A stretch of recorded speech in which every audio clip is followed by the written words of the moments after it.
कोल्हापूर सार्वजनिक बांधकाम विभागामध्ये मोठा भ्रष्टाचार झाल्याचा आरोप करण्यात आलाय। मनसेच्या कार्यकर्त्यांनी कोल्हापूर सार्वजनिक मंडळाचे अधीक्षक अभियंता तुषार बरुड यांना चांगलंच धारेवर धरलं।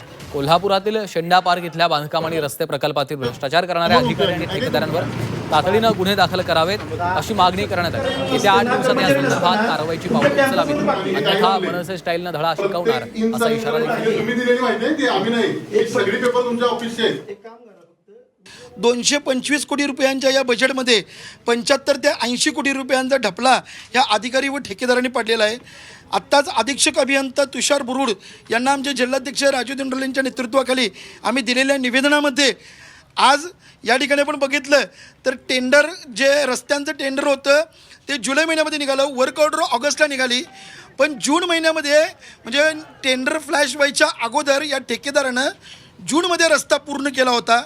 या PWDच्या भ्रष्ट अधिकाऱ्यांनी फेब्रुवारी महिन्यामध्ये नोव्हेंबरच्या MB लिहून त्या ठेकेदारावरती वरदस्त केलेलं आहे। MB जी मोजमाप पुस्तकं असतात त्याच्यामध्ये प्रचंड खाडाखोड करून त्याच्यामध्ये बोगस मापं घातलेली आहेत।